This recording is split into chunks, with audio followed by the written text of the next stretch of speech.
ElkShape podcast, episode 46. Tyler, what's up, man? You're in person. This is new. Well, I hope I don't embarrass the family here. Yeah, no doubt. So I don't even really know you that well. I got your number from a mutual friend. I knew you were a badass inside the gym. I knew you were a badass when it came to elk hunting, public land. I know you're a blue collar guy.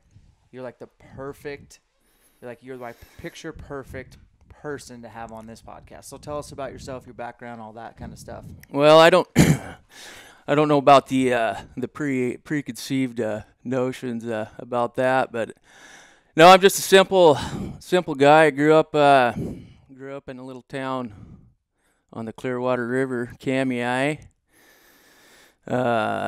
Pretty much, yeah, lived there all my life. Went away to college for a few years, but my folks had a place up on the hill about 10 miles out of town. So I grew up in the sticks, man. It was I couldn't ask for a better place to grow up. Wow. Just out my back door, endless possibilities as a kid. Wow. So I was, just grew up exploring on my own, just seeing country. From as young as I was. Well, anything, building forts to just striking out. You just can't ask for a better place to grow up like that. So Kamei is off of Highway 12. It's kind of like your gateway to some beautiful country. You could keep heading east, and you're going to eventually hit Montana. You're talking Lochsaw River. What other rivers there's? Up Highway 12 there, you got the Lochsaw, about 50 miles. That's about 40 miles from Kamei there. You have where the Selway comes in, forms a middle fork.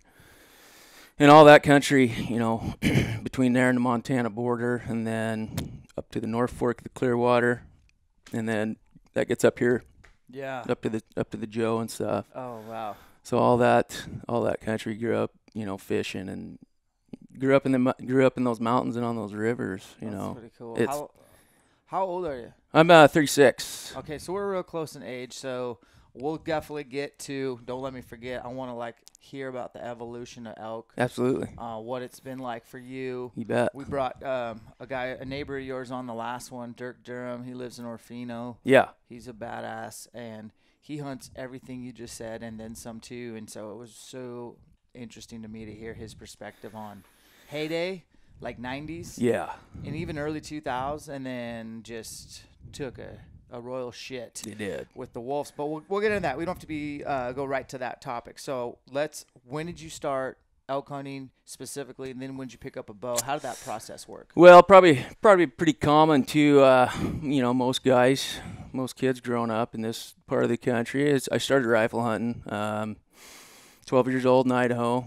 I think that year was my first year elk hunting. My dad didn't buy me a rifle, but he gave me an old German gun that my granddad had brought back from the war, and it was a 16 gauge side by side with an 8mm on the bottom, and it had a German sniper scope on it. Wow. So that was my first. So that's kind of the precursor to this the first hunt, and it's just. Dad and I went out, and What's your effective range with that thing? you know what? He didn't let me shoot it before. Oh, okay. He just said, "There's a bullet in there.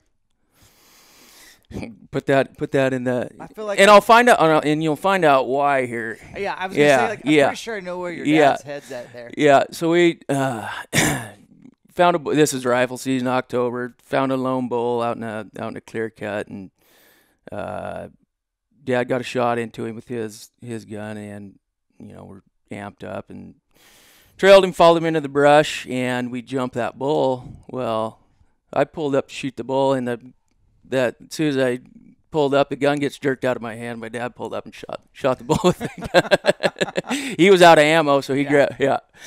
So that was my first. That was kind of my first experience elk hunting, and I kind of got to see the toils and the ins and outs of it, and watch my dad pack meat all day. I was just a pup. Yeah. I packed the packs and the guns, but man, it was pretty eye opening seeing how beat he was after packing a bull out of a hole. Yeah. And back then, I think he was kind of from the old adage of when you quarter an elk, you're taking ribs. Oh, yeah. You're taking the hind quarter and ribs, front quarter and ribs, and it's going on your back on some hunk of aluminum. If that, it might have been one of those old Forest Service, wood pack frames. But yeah, that kind of like set the tone. It kind of, I'll never forget that rainy day. Watching him pack meat up the hill like that. Wow. Yeah. Yeah. So you got hooked right away. Is your dad still around? He's still Oh yeah. cooking? No, yeah, he is. Yeah, he's actually retired, and he's got a lot of time to chase critters. He's likes steelhead fishing on the Clearwater. That's what he does this time of year right now. So he's hooking steelhead right now on the river. That's pretty cool.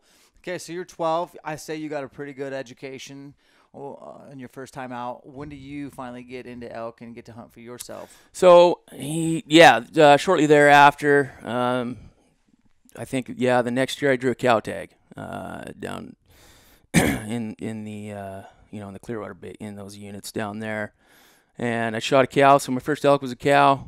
It was great, kind of the same deal. Actually, I was by myself. Actually, Dad and I kind of split up, and I don't know you get a premonition sometimes that you just need to sit down, and something tells you in your gut, I'm going to sit on this stump right here, and I'll be damned if about 6 head didn't come over a hill and come right below me, and I dumped the lead cow, and thank you. Yeah. And so that was my first elk, and man, I was ecstatic, and it's just been ingrained in me for it's just down even up here in the North Idaho. I mean, people talk about elk hunting like the weather. The old timers at the cafe, they're talking. You go in there, and I guarantee there's conversations. What, you been seeing any elk up Smith Creek, or it's just a big part of people's livelihood. Yeah, it is. It's as common as talking about the weather. So you've probably lived off elk meat your whole life? Absolutely. Yeah. If there's a few years that we weren't so fortunate and not getting elk, and it's a big deal. It is. It's so I don't know, and it's great. It's the best. It's the best thing you can put in your body. Oh, yeah. It's like performance enhancing drugs. It is. But it's legal. It is. That's cool. When did you get a bow in your hand? So my dad bought me a bow. I was in high school. Dave Powers, he built them out of Orfino. It was a Clearwater Power Mag, and I think that thing was like 80 pounds. It was hard to pull back. So, and I fooled around with the recurve a little bit, but I didn't really hunt anything during high school. I played football, so I didn't right in the middle of archery season. Yep. So I didn't really elk hunt with a bow until I got done with college in 2005, and I went to school in North Dakota, and I shot a whitetail out of a tree stand over there, and I knew then that I gotta come back, and I gotta chase elk with a bow, because Absolutely. It killed me every year over there in school, hearing guys over here, September, Yeah. But heck, I'd have to go get my fix. There was an elk ranch over there in North Dakota, and I'd drive out there at night and take a date out there, and those flatlanders, they'd never heard an elk bugle, so I go out there, bugle at the elk in the high fence just to hear an elk bugle, just to fill the void. That's pretty cool. Yeah, I'd probably do the same thing. Yeah, so 05 was my first. I got back. I fought fire for the Forest Service in the summers in between. So 2005, I was graduated, working for the Forest Service, and that was my first year bow hunting elk. How was that year, learning curve wise? And I mean, were you able to? Dan, make all the mistakes I've made? I made so many mistakes. I still, if you're not making mistakes, man, it's just inevitable. But that first year, I'm trying to think. I got a bow from a guy, Alpine Archery in Lewiston. They make Alpine bows. Yeah. Knew a buddy that worked there. They still make them? I think they do. Yeah. I think they do.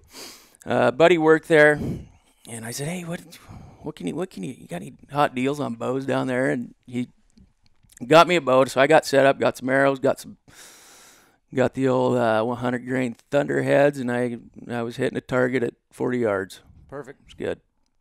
Yeah. Yep. So set out.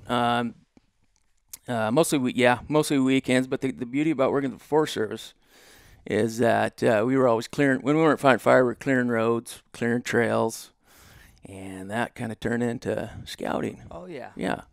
So that kind of worked out. That worked hand in hand. So I had throughout the summer kind of found a few areas that I wanted to go sneak into and try. I think we started that year off. I was going to shoot in the unitized hunt. You can shoot a cow or bull. I was going to shoot the first broadside elk. Yeah. That I had. I mean, I had that in my mind. I wasn't going to be picky. I wanted to get an arrow and something. I called the cow in. First or second time I was out, called 3 cows in, whining on one of those. I think it was Wayne Carlton, probably open reed, just whining on that thing. And I don't know if the 3 cows come up and come up the hill to me, and they came right underneath me, and I airmailed one over the back of the cow. I got that out of the way and gathered myself. And a few days later, I got into a herd. I'd kind of seen them moving through the timber and made a loop and got in front of them. Thought I had it all figured out. Watched the cows come out. Had a bull, big 6-point behind him, of course. Here he comes. Thought I had a range on him, and I stopped him, and I shot right under. I grazed his belly. Yeah. He was at 50 yards. I thought he was 40. Mm-hmm. But so I got 2 misses out of the way right off the bat. But I was in elk. I was, doing some really on my good own. things, I've only hunted solo elk. Ooh. So that it was just I just kind of led into that. We guys probably stop and talk about that because, man, a lot of guys are afraid to hunt solo, or it's just not even a natural thought. Like elk hunting is a buddy thing, mm-hmm. and it couldn't be any more different for sounds like both of us. Like Mm-hmm. I've tried a little bit hunting with people, and I've enjoyed it, but there's no comparison. I love hunting by myself. Yeah, no, I agree. Why do you think that is? I don't know. I think I think it was just kind of a matter of circumstances back then. My dad was still working. I just had limited time, and I didn't want to. I just wanted to go. Yeah. I wanted to go. I wanted to get the heck out and just get in the woods. And during that first year, I had moved to a different part of the unit, and deep country. Yeah. Like you're all too familiar with. We were doing some fall burning in this area the week before, and I heard a bull bugling. So I'm running cows, so I'm back. Came back that Saturday. Got in there, nothing talking, bugling off the tops. Finally got one to commit. Moved down on him. This is part of the learning curve. Open clear cut.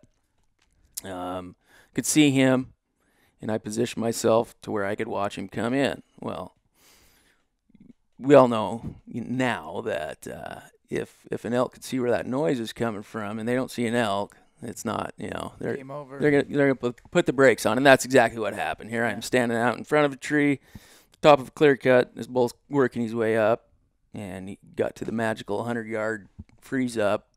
Didn't see an elk, and doubled back. And so that was the end of that little experience for the first part of the day. I then proceeded to bail down in a hole where I saw that elk, the 6-point from when we were in there working. Bailed down the hole, and I was just I got down to the creek bottom, and was just kind of cold calling my way down in there, cow calling as I walked. And at the bottom of those creeks, pretty steep on both sides. Yeah. And I'll be damned if I didn't see legs coming on the opposite side. And here I just kind of cold call my way down here. I'm down in a big cedar bottom. Oh, beautiful. Yeah. Is it thick? It's it's thick getting down in there, but once you get in those cedars, it kind of opens up. Yep. So, yeah. Yep. Kind of that old growth, and this bull's coming down a trail, and I'm standing on a trail, and I start putting the pieces together, and I'm on the same trail he's coming. No. So Okay. he's coming. Yeah. So I slap an arrow on, and he gets to the creek, and sure enough, he's coming right up the trail. So I just kind of held still, and I drew back when he got on the same side as me. He came to about 9 yards, looking at me. So my first arrow loosed was the controversial frontal shot. Oh man! So I just put it where I thought it needed to be. Which was where did you think at the time? So I knew from working up deer and elk before. I knew about the sternum right there. Yeah. I knew that nothing. You'd be hard pressed to get anything through that. So I always saw it just higher than that sternum. Yeah. Little lower than the Adam's apple. Yeah. Can't tell you that's what I was thinking that day, but I just knew to stay away from the sternum. Yeah.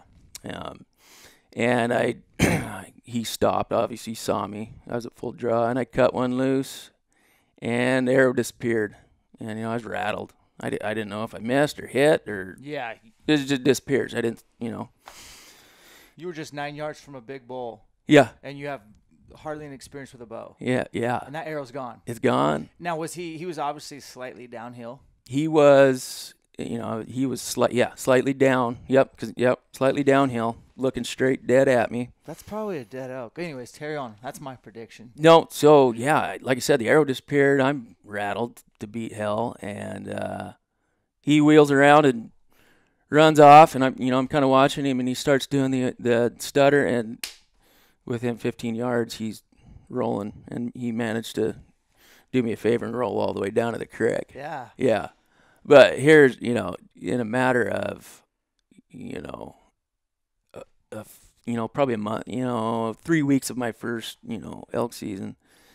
And this, it just happens like that sometimes. And it just worked out. And here I am looking at a dead bull in the bottom of a creek. And I think at that time, hell, I didn't know if I think I had a fanny pack on probably. I didn't. Oh my God. Yeah. I had a fanny pack with a knife and probably some shoot cord and.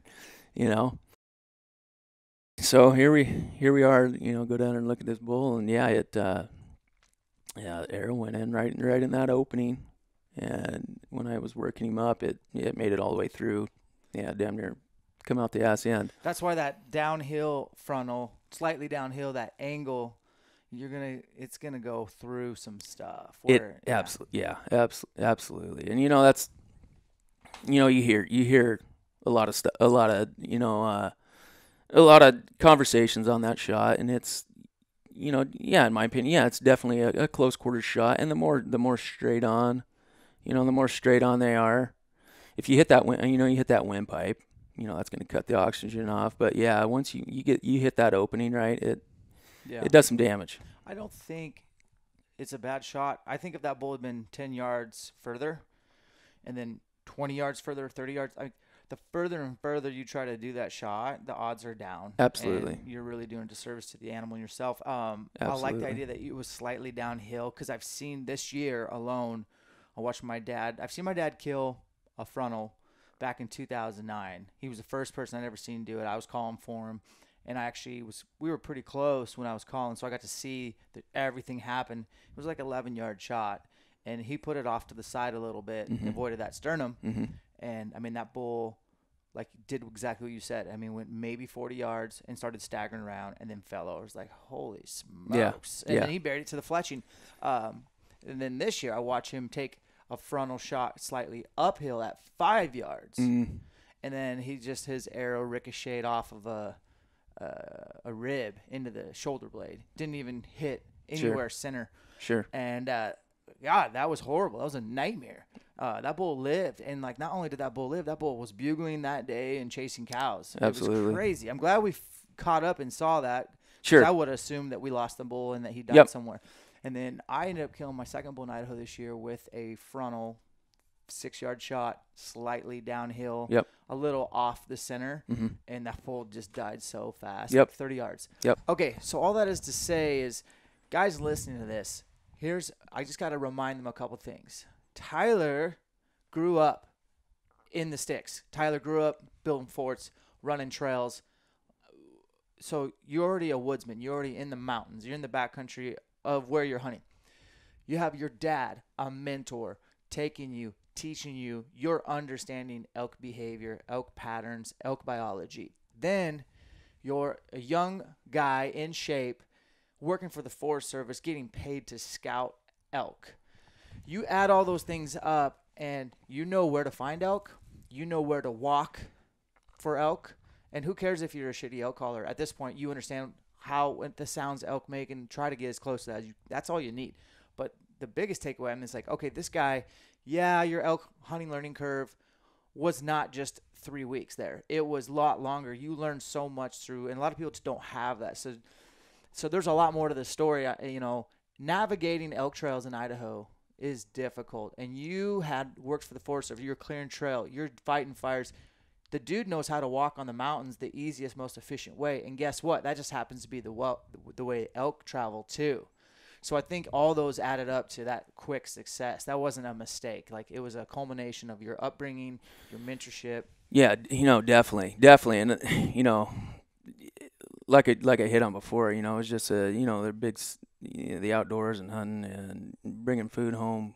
It's just such a big part of people's livelihood, and I was just enamored by any kind of critter, whitetail and elk, and I was always out and I was interacting with them even before I could hunt. There was in the spring the cows would come in the meadows with their to calve, and I'd belly crawl out through the tall grass just to see how close I could get to them and listen to them, and I had been on a few hunts in high school before I bow hunted, and had been in to some bugling bulls with the other guy, just tagging along, just hearing bulls bugle, and man, it sets in. It sets in pretty hard, and that you talk about, moving through the country the way the elk do. That was,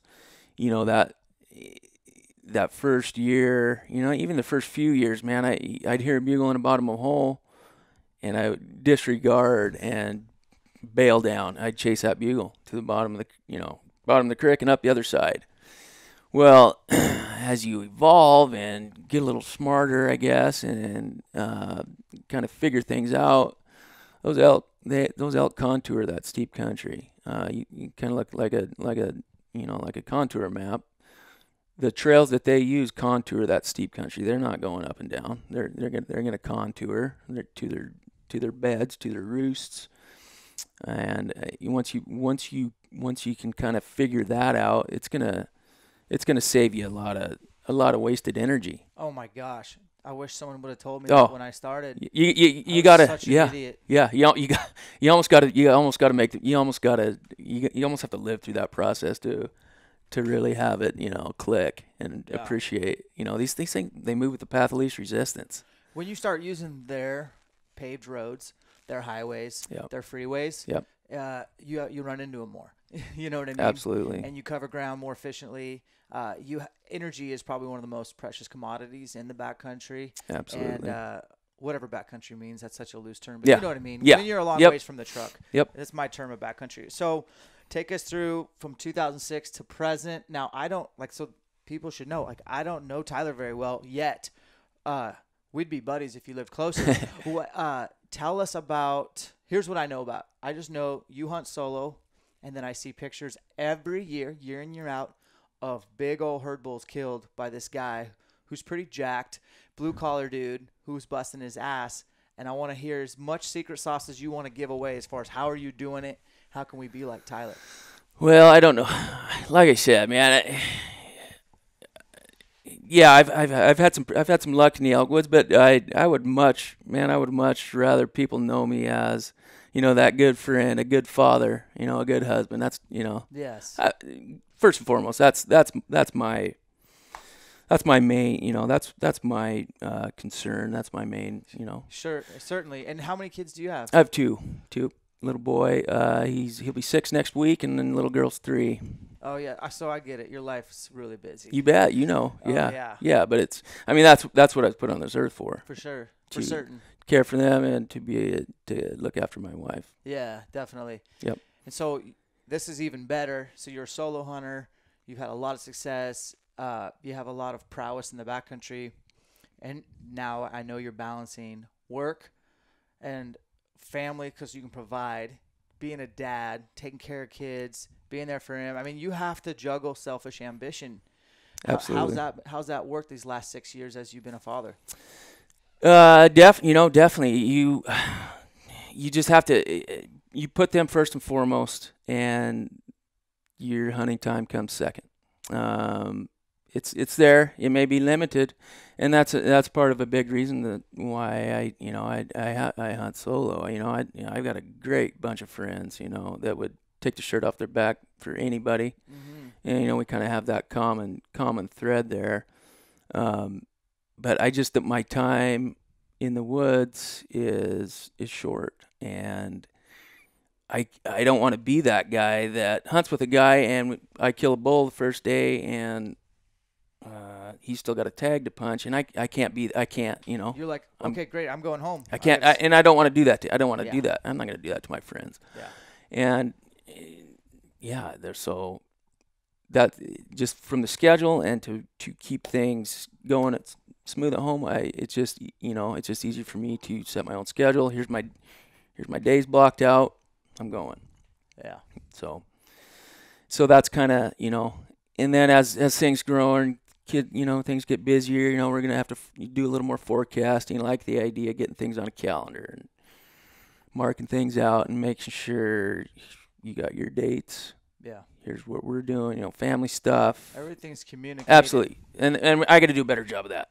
It's difficult because I get caught all the time. My wife's like, you didn't tell me that. And I'm like, gosh, it's the same thing I do every year. Why? Okay, so, all right, take a step back and really just don't assume anything. Like, assume nothing. Exactly. Assume that because, like, literally been married for 10 years. My wife probably still just doesn't understand the way I think. Yep. No, I'm with you. Yeah. I have two filters. I mean, it's like literally is what I'm going to do, provide for our family, and is what I'm going to do make me better at a better version of Dan. You bet. And everything else falls into play underneath those two filters. So provide for the family and make yourself as best as you can. Yep. Yep. And being married is hard. So did your wife hunt at all? Did she? Nope. Did she care less about hunting? No, she doesn't hunt. She grew up in North Dakota. I think her dad probably bird hunted and then deer hunted a little bit, but it was kind of next level. Moving to Idaho, she appreciates the fact that it gives me a time to shut off. Yeah. She likes the meat. She likes having a freezer full of meat. They all do. Yeah. So I think, it's just a matter of balancing that and making sure everything's taken care of. So when you go out, your head's clear. You can focus on the task at hand. And I got a ton of support from my mom and dad. Yeah. During September, they kind of know the drill. So that's obviously huge to getting some time. Yeah. Yeah. That's cool. So having a 6-year-old boy, you have two boys, but a 6-year-old boy and a girl. Oh, you have a boy and a girl. Yep. What's your daughter's name? Parker. Parker. Yeah. And she's 3? She's 3. She's ball fire. I tell you, having a boy and a girl myself, I love my son. He's cool, but I will discipline him in 2 seconds. He's not getting away with anything. But I am like I was just talking to my wife at breakfast today. I'm like, I'm pretty much a marshmallow on my daughter. And is that the same for you? Oh, absolutely. She's got me wrapped. Oh, big time. Yeah. There's something there that you hear people say. There's something about a little girl that just melts your heart. And man, I just wanted to compare notes and see if I was the only one No, who was soft no. when it came to your little girl. No, absolutely. She's right in the middle, palm of my hand. Yeah. That's cool. Yeah. So then you started elk hunting solo. You had some success. You got a frontal shot. I'm just really curious as to how are you doing it the next few years? How are you deciding where to go? What's your process as far as learning the right gear hunting solo? Because you do have to be pretty dialed on your gear. And What's your tactics to put these bulls down, especially where you're going? Jason always was telling me you were hunting some areas that were really wolfed out and still finding a mature bull here or there left. And I know from firsthand experience when you're hunting wolf country where the wolves were prominent in like '05 on, there may be a few elk there, but it may be days between bugles. Absolutely. Yeah, it's they changed the game a little bit, the wolves. But I guess going back to kind of build the backcountry gear list, that first couple of years before I kind of got more knowledgeable about archery hunting and being close to elk. I thought I had to have. I went out and bought scent lock pants. I had a fleece. It was a fleece, hotter than hell. Fleece scent lock shirt, but I figured that'd give me an edge. Why did we all do that at one point? Those crooks. Oh, so middle September, I'm sweating. I mean, just sweating more than I need to because I think I got to wear this scent lock fleece crap. So I did that for a couple of years. So my second year, I kind of hunted the same areas, kind of more roaded areas, more probably a little more people. But I've never really I've heard the guys bugling off the 4-wheelers, and I've heard them, I've heard that, but I've never really had pressure from other guys. So the second year, I kind of went to the same area where I had missed the bull the year previous, and I think that's a huge thing. Getting really familiar with an area. It just I mean, the more intimate that area and kind of know the trails and know the game, kind of know how they move through that. I mean, if you don't have time, just knowing an area cuts things in half. Cuts that time in half. And it's kind of a unique story on the second year. I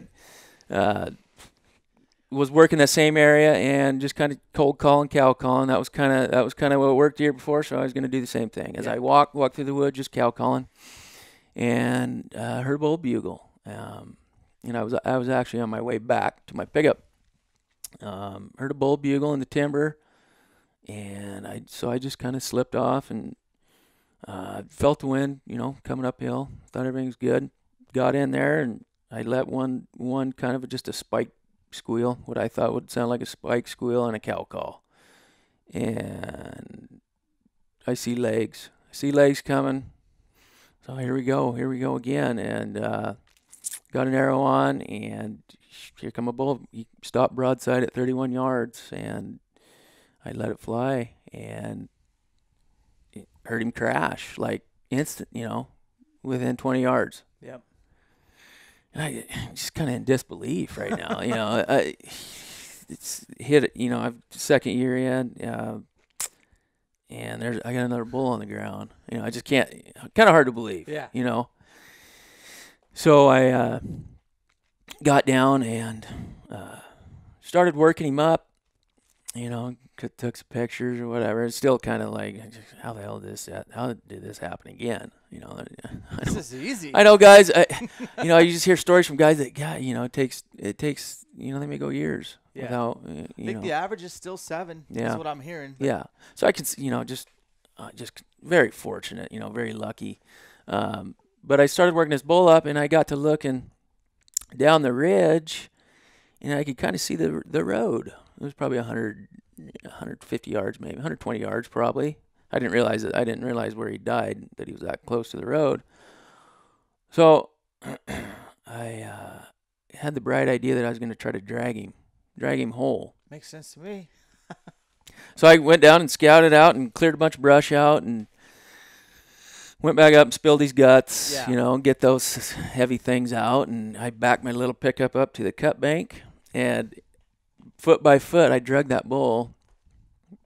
It was a slight slope. Thank goodness. Hell yeah, it was just the right amount of slope to where I wasn't blowing my guts out every heave, but I had cleared some stuff out, and I inched him drug him foot by foot down to the top of the cut bank, and I about lost him at the cut bank.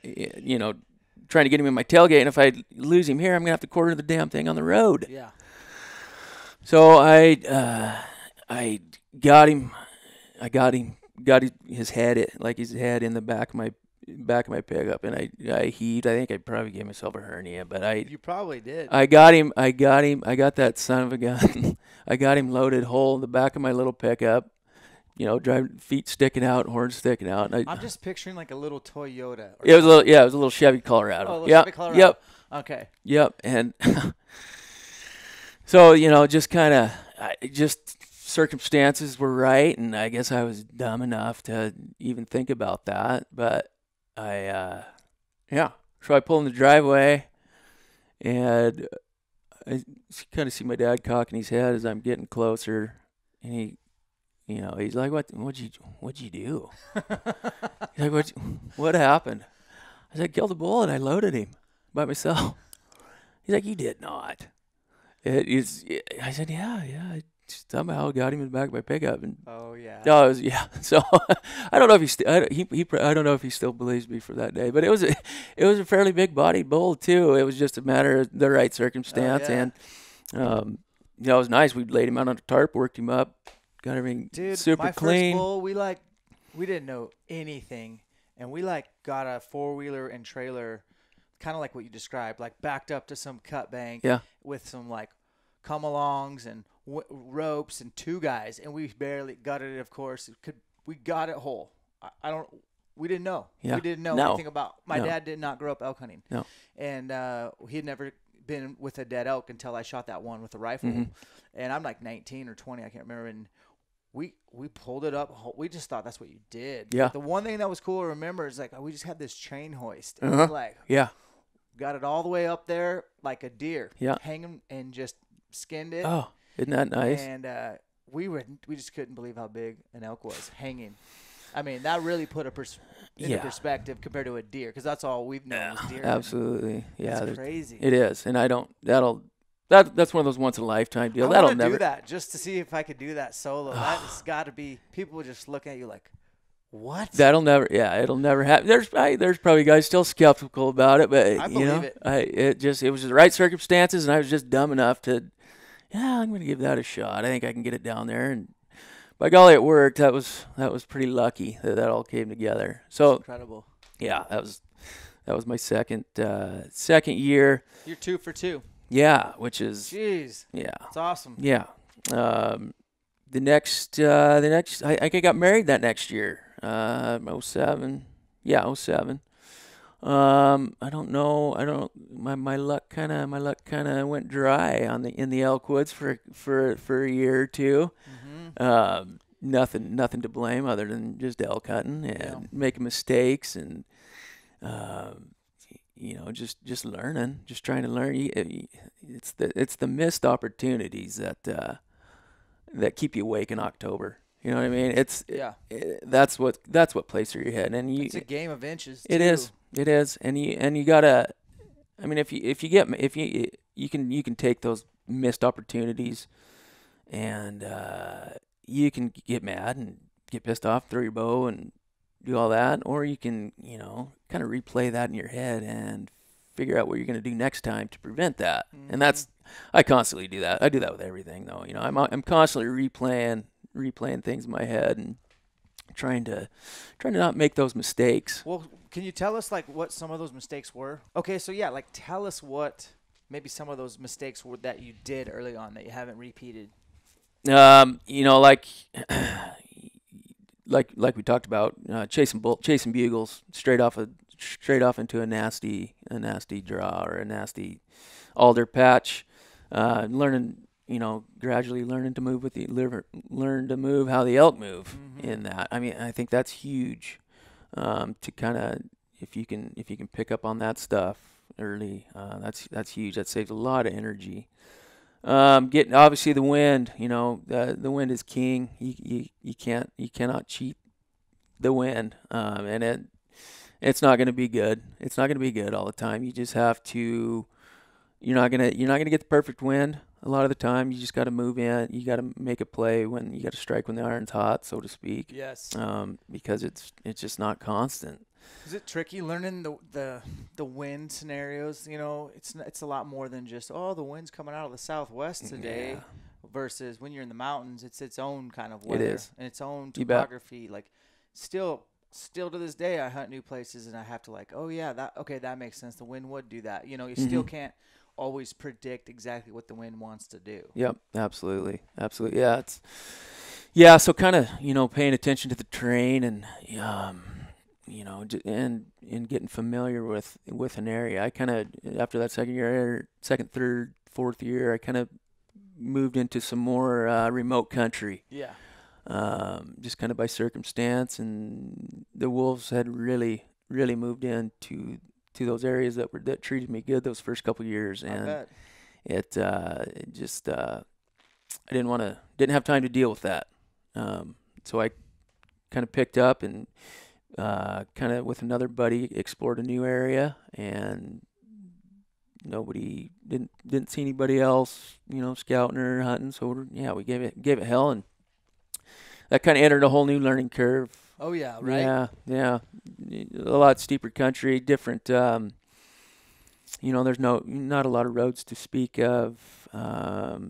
Just a different type of hunting, but it's more rewarding type of hunt. Just kind of. So did you guys start out as a base camp and evolve to backpack or bivvy or spike? So, I think back then it was we kind of had gear in our truck, and we'd sleep in a truck and hunt from the truck type of deal. Day hunts, long day Mobile. hunts. Yep, Yeah. dark to dark, and we did that for a couple years or a year or so, unsuccessful. And then that's kind of when things got busy for both of us. Kind of split our way, time was of the essence. So, I had to go solo, again. And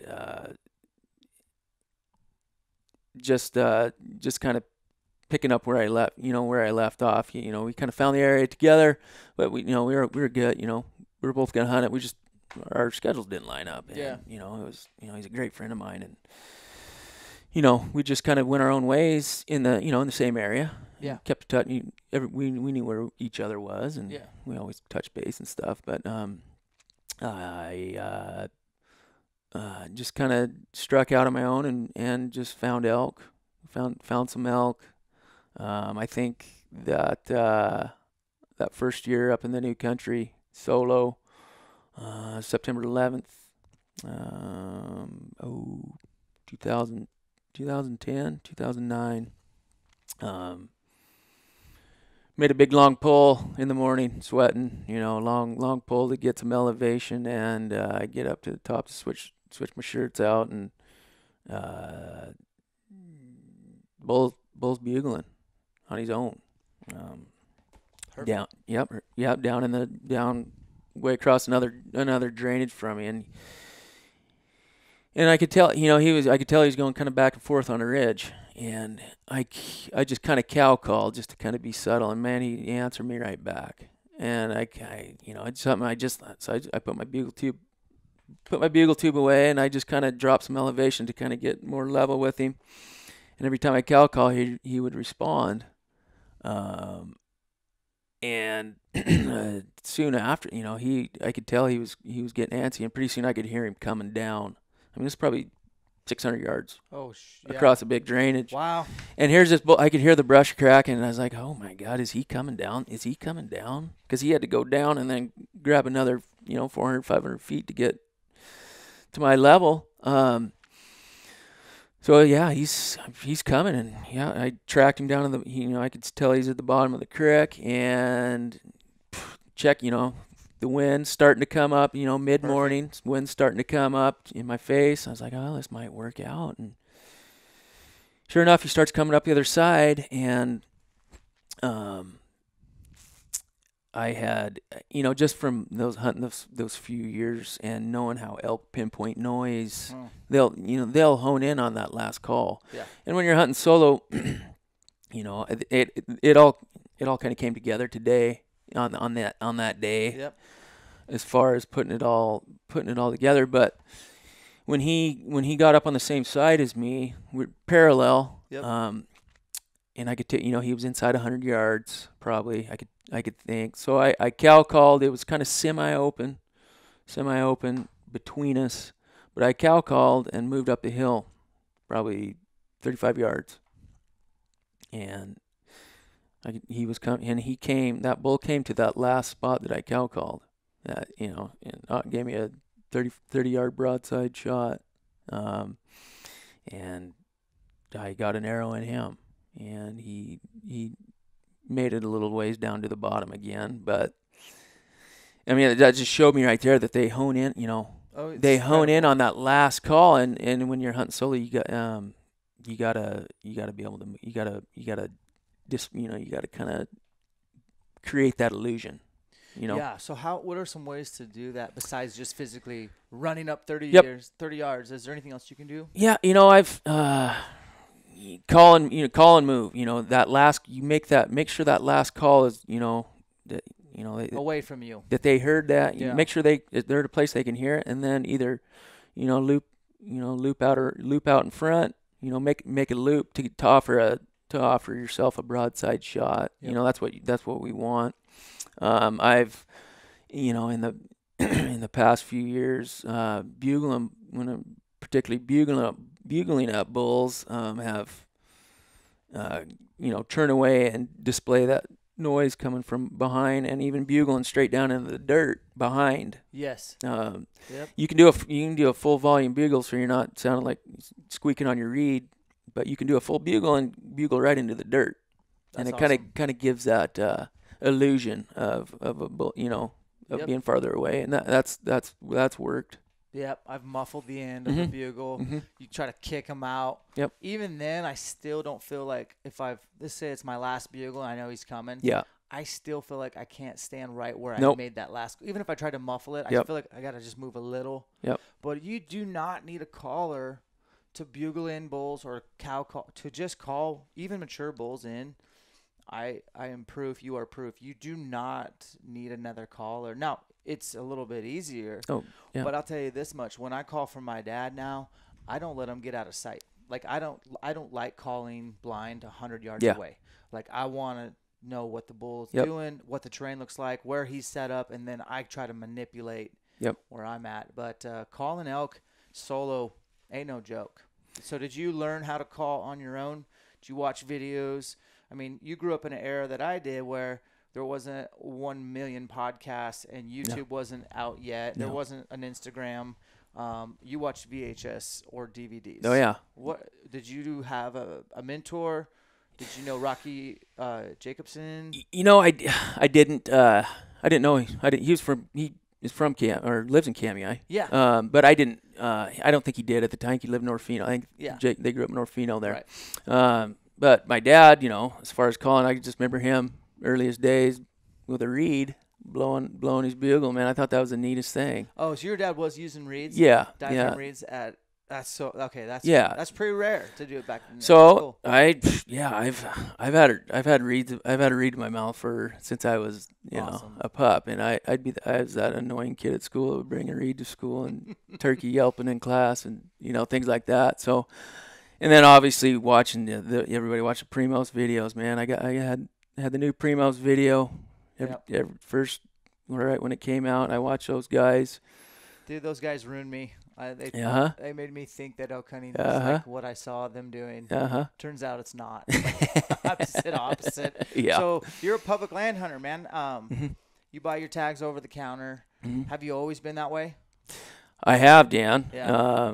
I have until last year. Oh, really? I was last year. I was offered a unique opportunity to hunt Utah.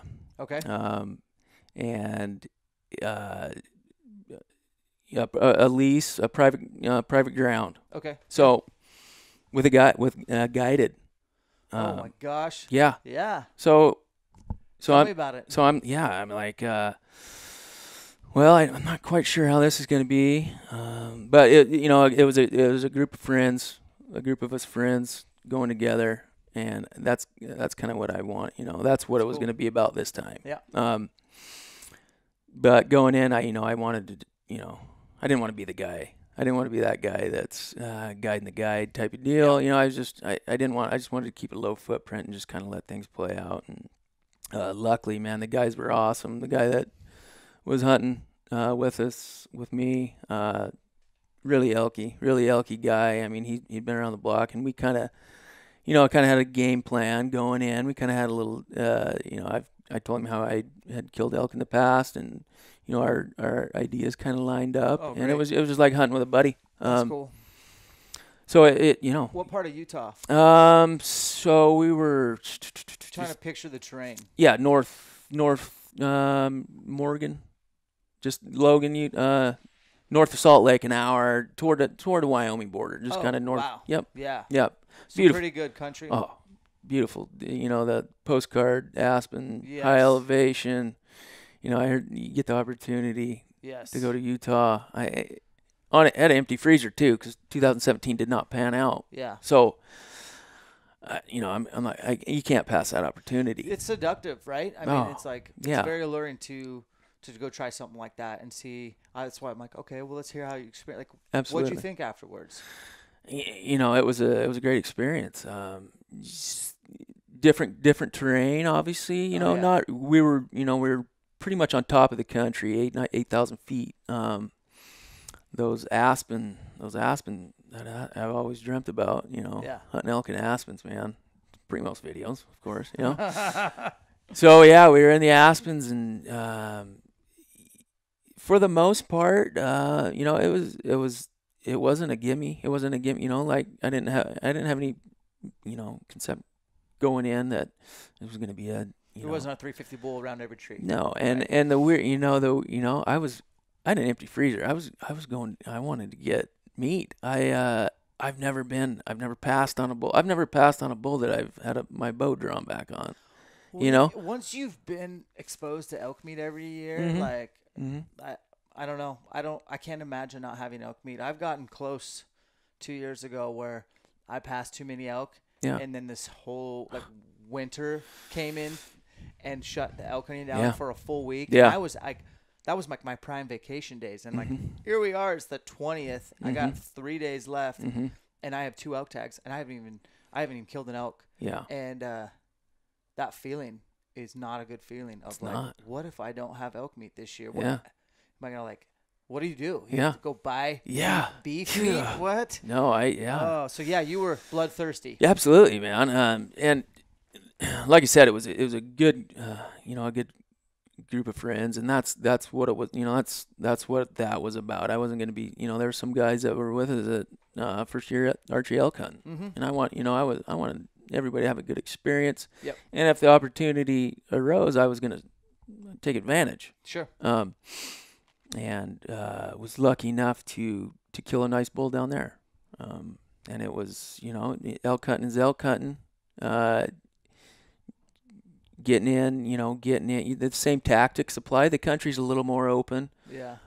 So those, you learn, you got to learn stuff every time you go out. And I learning stuff, down there hunting that open stuff. Guy had a decoy, silhouette, heads up decoy, I think. And in that open, semi-open country, I think they're pretty key. I think it helped. So you take something to apply it up here to our part of the country. If you're hunting a burn or something, that's open, or some open timber, some open old growth timber, that could, and that's something I'll probably have in my pack for just to keep in there. So yeah, that's really cool. So the area that you were at and stuff, the Utah, did the rookie hunters get opportunities at least? Yeah, everybody had Everybody had opportunities, which was awesome. And that's all you can ask for. Yep. And there was some days that was bulls screaming 360. Bulls all around you. But it was tough. It was hot, really hot, and they would shut off like they do sometimes in the morning. Yeah. And they were bedding. We figured out where they were bedding in the same place every day. Oh, and they were? Yep. Yeah. The group we were hunting, we were split up. Oh, yeah. Big country. So here's a good question. Is there any public anywhere near and around there? Oh, yeah.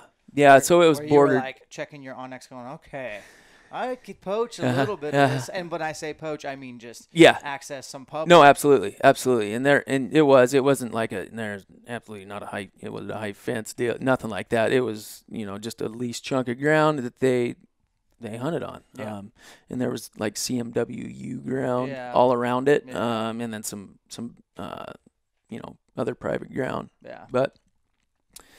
No, the tactics, they're pretty much the same. And I talked with the guy that was hunting with us, and I said, "Hey, we gotta get in their bedroom before they do. Yeah, we gotta get in there because we're behind them, and we're not gonna. The wind's messing with us. We gotta get in their bedroom before they get there." And we came up with a good game plan, and sure enough, next day, got into their bedroom before them, and could see his cows milling around. He was bugling a little bit up on the hill, and something got him excited, and his cows came and ran right down to us, and the guy behind, he had that heads-up decoy, and here's a calf 5 yards just kind of standing there looking, calm. Yep. So there's another cow in the brush. A calm calf? Yeah. That exists? Yeah. So we got 2 decoys down here now. Yeah, and you do. And his bull's cows are they're getting antsy, and he's going nuts. He's going nuts, and I could kind of tell what was going to happen here. His cows started coming down, and he's zigzagging, running, trying to gather them. And I could tell what was going to go down, and I kind of stepped out in front. Yep. And to position myself to where I thought that bull would come, and sure enough, he came in. Came in frontal. I ranged him. I got a range on him at 40 yards, and was just kind of counting down in my head as he came in. Counting down in my head. And he stopped at 30, and the old eyes started getting big. Uh-oh. I was at full. You pulled back by then? I was not. I had just drawn, but just gingerly, just slow. And you can get away with a little of that sometimes. 100%. If you can draw your bow back slow, you can get away with that. What if you don't practice that though? That's just it. All right, so you gingerly pulled that bow back. Yeah, knowing that if he stopped when I got to full draw, good. But I could tell he kind of was getting a little leery. So, yeah, I just drawn back, and I had remembered in my head that he was about 10 yards less than he was when I ranged him, so he's about 31 yards, I guessed. And he looked up to try to sniff, get some wind, and gave me that shot right there. He was dead on, straight. Yeah. Looking at me, and flat. Wow. Yep, same level. Wow. So I held where I thought I needed to, and shot. Again, the arrow disappears. Lord. It just disappears, and you don't know. I didn't see it deflect. I didn't see it deflect anywhere. I didn't see it go anywhere, and so I'm run away, and I just didn't know. Yeah. But if it was where I had my pin, was your guide right over your shoulder? He was behind. Decoy? Yeah. So he doesn't know either. He saw the arrow. Okay. He said, "I'm pretty sure that was a hit." So we gave him a little bit, and found some. First speck of blood we found was just about the size of your pinky. I was like, "Oh my God, did I hit this bull to the side?" Oh yeah, that's be a nightmare with an outfitter too, right? I mean, yeah, because down there, you draw blood, you're done. Done. Yep. Yeah. That's good. Respectable. Yep. So. Gave him a little longer after we found that little blood, and I said, "All right, I'm just gonna work up here a little bit." And found another little speck. Took about 5 more steps, and the plug had come out. There was looked like somebody dumped a 5-gallon bucket full of that frothy, jello-y young lung blood, and I looked around the corner, and he wasn't but 50. Yeah. Probably 50 yards. He died a good death. He did. He died a good death. Yep. That's awesome. Yep. So tipping outfitters and all that stuff too, expenses, work, reward. What'd you think as far as a lot of guys don't know the differences? Would you say, you know what, that's a good hunt for somebody seasoned like you? Is that a good hunt for somebody who's just brand new and just needs some reps and some education, mentorship? Is that a good hunt no matter what? Or do you still like what are you thinking? It's kind of weird. Like I said, it was just a matter of circumstance. I have a great bunch of friends, and you know, it was a gift. I didn't pay a dime. Yeah. So, and just grateful for the experience, Pretty cool. But, and the weird thing is who doesn't want to kill a great big bull? That's, absolutely. But getting meat in the freezer. But it's kind of weird. If I kill a big bull, I want it to be from Idaho. Yeah. You know what I mean? Yeah. So I really wasn't, I would have been great with a raghorn. Yeah. You know what I mean? Yeah. But it just happened that was a nice bull. Yeah. But for new guys, yeah, for my noobs, absolutely. I don't think that's a bad idea at all. If you can, get together with you got a couple 3 guys that want to, cut that learning curve a little bit. Find a reputable guy outfitting. If you got the funds and you got the time to do that, I think that's a good way. Yeah, absolutely. I spent, like I said, 7 years in Idaho. Mm-hmm. I killed bulls in other states, but I'm just talking about Idaho. Mm-hmm. Year after year, and I think my tag was $400 ish, Mm-hmm. times 7. Yep. There's $2,800. Yep. A license. Yep. There's $150 times 7. Yep. So we're almost up there to where maybe I potentially could have hired an outfitter. Sure. And learned some things. Sure. But I do think with this day and age, if you are blue collar and that's out of the question, don't even worry about it. No. Do go back in this podcast to some of the little nuggets that I know you just said. Find the area. Mm-hmm. Learn that area. Yeah. Don't go wanderlusting. Go find where some country holds elk and go back year after year, Get after familiar. year after year, and get intimate. Get and familiar. I guarantee you're going to learn something new every year. You bet. I go to the same areas in Idaho, about a 20 square mile area, and I learn something new every year. Yep. And I have a cabin. I can go ride my dirt bike, cut firewood, hang cams. I'm always exploring and learning and just expanding my knowledge. Yep. But that was the best thing I heard you say today was like, you better know your area. Yeah. So you don't need to hire an outfitter. If No. you can't afford one, then go over the counter, learn the area. Absolutely. Learn how to move like an elk. Absolutely. And then also show up really mentally tough and fit, which is my segue into I'm staring at a dude who's jacked. I think you're jacked. I know you do CrossFit. I think you've taught CrossFit. A little bit, yeah. Did you play college sports? I did. Okay, so Yeah. give us your athletic background and what you are doing for fitness as a 36-year-old dad. All right. Well, what you think is working for you. It's not going to knock the socks off of anybody. All right. But I played football growing up, and I got a football scholarship to play football in North Dakota. Yep. I did that, and it was kind of an easy transition. I didn't have a sport anymore after you graduated, so elk hunting. This is gonna be my new sport. You got to have something to train for. If I didn't have anything to train for, What's the point? Yeah.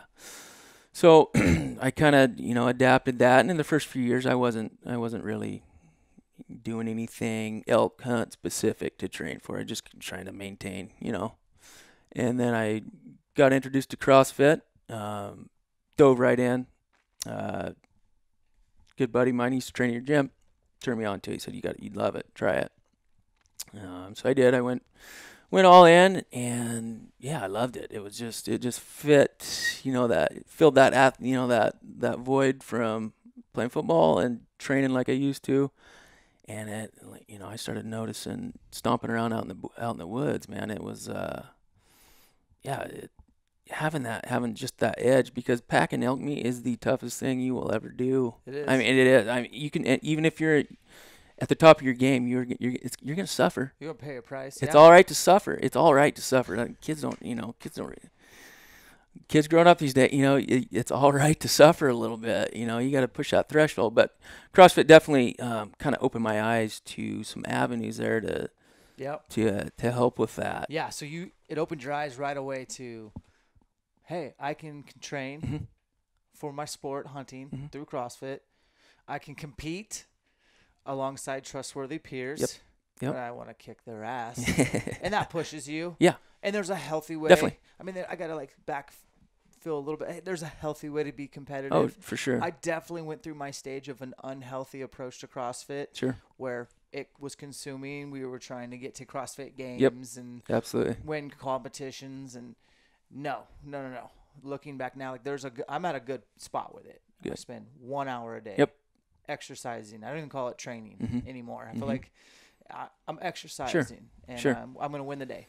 I'm gonna back down the volume, but I'm gonna do hard things, and I'm gonna do workouts that I don't want to do, and I'm gonna be better for it. So, you still doing CrossFit? Well, it's like everything, things evolve, and with my current job, I travel quite a bit during the week, within the Northwest, and so I don't have a membership at a box anymore. I still take that the methodology, and I get a lot of stuff from your blogs and your workouts. Why not? You get advice from a guy that's trying to be in ElkShape. Yeah. So a lot of your stuff is great, that I incorporate in. But I just have a membership to like Anytime Fitness, and they are all over the Northwest. Outstanding. And so I swing in and get a workout in. If it's always going to involve, just some body weight stuff, pull-ups, a lot of ground overhead stuff. I think that's pretty applicable as far as being in the elk woods. And it's always going to involve some sort of weighted step ups if I can't get to hike with a pack on. Just keep it basic, keep it simple. Have some sandbags or something at home. Stuff like that, just keep it applicable to that's kind of where it's evolved now. I'll even if I know I'm going somewhere and there's not anywhere I can hike during the week, grab some elevation. I got a tire in the back of my pickup. I'll put a harness on. I'll go find a football field or a park and do some tire drags or some it's just a simple thing to put a little resistance on and just to kind of keep the edge. And right now I'm not probably not what you consider to be an ElkShape, but it's just the last month, last month and a half just been just a blur. But that's kind of when I'm in the heat of it, that's kind of what my program is, and I try to squeeze it in whenever I can. It may not be at the same time every day. Maybe late at night, maybe early in the morning, maybe lunchtime. Just get it done. Yeah. And just keep it simple. Keep it applicable to, we're talking elk hunting here. Keep it applicable to having to lift it a quarter off the ground and hang it on a meat pole. That stuff like that. And then obviously your motors for packing meat. Keep the wheels, baby. Keep the wheels turning. Keep that. Perfect. Yep. Is it difficult to eat well on the road as much as you are? Oh, definitely. What's your strategy for definitely. My wife's a dietitian at a hospital in down in the valley there, and when I married her, she kind of turned, started dropping bombs and she educated me basically on what the hell I was doing, back then. So. Yeah. I had a good head start to that, and I think that's kind of carried over to on the road. If I can, I'll try to bring food, with good food. But a lot of times it's eating out and eating at the restaurants, and it can get it's easy just to eat crap, and that is the easy choice. It is, and you just you can order food. You can order food at a restaurant that's lean. You don't have to get all the side stuff. You just want to put fuel. Just keep the idea that you're fueling. You want to fuel your body. Yeah. I stop by the gas station and have a corn dog every once in a while. Yeah, you bet. You bet. Yeah, man. I mean, your wife probably preaches 80-20. Yep. You bet. Yep. That corn dog is in the 20. Sure. But predominantly, you got a big cooler in your truck, or you customize your order. Yep. It's not hard to order. No. Hey, I want 2 6-ounce chicken breasts. Exactly. And when you bring that salad out, don't put on the side. dressing. Put the dressing on the side. And hey, do you guys have any sweet potatoes or whatever? Yeah. Depending on where you're at. Yep. Even Subway's not that bad. No. You know what I mean? But I think if your Y's big enough, you'll take the high rib. You bet. And I think that's what it always comes down to. It's not that. Yeah. It's not that daunting. It's you just get used to doing it. It's not that bad. Well, man, I know you got to go back to work. where can people find you on the internet or keep up with your stories or whatever? Man, I'm pretty under the radar, low key guy. I deleted my Facebook deal. I don't do that anymore. I do keep something just to keep in touch with my buddies that I used to Yep. from school. I do have an Instagram page. I put some pictures on there. It's I think it's Ty Woody 22. Okay. Yeah. Ty Woody So 22. They'll find you. Be some pictures on there. Yeah. Yeah, I'm like I said, I'm not pretty low key. Well, that's what this podcast is all about. It's like I'm on the hunt for guys like you that aren't Insta famous, they're working, they're supporting a family, but they're getting it done in the elk woods, and I want to hear about how they're doing it all and balancing it. I think you dropped some knowledge today, and I'm just glad to get to know you, man. I want to maybe elk hunt with you someday. Likewise. And go kill those mountains. Likewise. I think we could do good. Yeah, sure. And I think appreciate the heck what what you got going on too. I think it's helping. It's definitely gonna help a lot of people. And with this elk camp, ElkShape camp coming up, man, that's great. Giving back and helping guys. That's awesome. I'm so stoked for it, man. Like I'm a little overwhelmed right now because if you get to know me, I'm really OCD, neurotic, whatever you want to call it. Probably like all elk hunters. I feel like I'm just You're really driven. I want it to be perfect. And I want to control what I can control, and that's my effort on this thing. So I've been building PDFs like crazy. I want every guy walking out there with no excuse, like a full-on nutrition plan. It's awesome. A full-on workout program and movements, and then I was just talking to the archery coach yesterday. We're gonna get these guys shooting uphill, downhill, and even side hill shots, teaching how to use your bubble on those steep downhang, like third axis, all that kind of stuff. There's a lot to it. I think some guys will know what I'm talking about, but I bet you there's a lot that don't. Yeah. And then we're gonna do a little train to hunt ish. Shout out to my buddy Kenton, where I'm gonna take them through some shooting and address drills, and they're gonna be sore. Absolutely. They're gonna be really sore when they leave. Absolutely. But and then Ryan Lampers, do you know him at all? Yeah, I follow him. Yeah. He's a great dude. Very humble. Yeah. But I've hunted with him. And I cover a lot of ground. He covers more. I bet. I've never met anyone who with that long of a stride in the mountains. But he's going to do backpacking systems. And then, Dirk, your neighbor, he's going to come up and do the calling. And he's a phenomenal elk caller.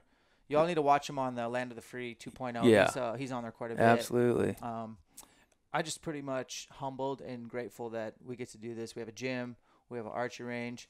I just wish I could offer it to more people, but man, if you have more than 20 people, it's not going to be quality. Yep. No, I think you're doing it right. I think you're doing it just right. That'll be good for guys. You bet. Looking forward. Well, thanks for coming on. Enjoy the rest of your day, and I'm looking forward to getting this one dropped out here soon, and hopefully get people exposed to your. I never asked you where you hunted. We're just going to say Idaho. Yeah. But the guys hunting in some places, it's really hard to find elk, let alone kill them, and you're doing it. So to me, it's just like, how much are you willing to work? And homeboy here ain't afraid to put the work in. Well, no, I appreciate you having me on, Dan. I've, like I said, I've followed you for quite a while, and I admired what you do for I'll call it the community. You know what I mean? You're providing a service in your gym, and you're dropping knowledge to guys. Yeah, it'll be fun For this learning curve. So appreciate it. Thanks for having me on. Yeah, we'll do it again. Absolutely. All right.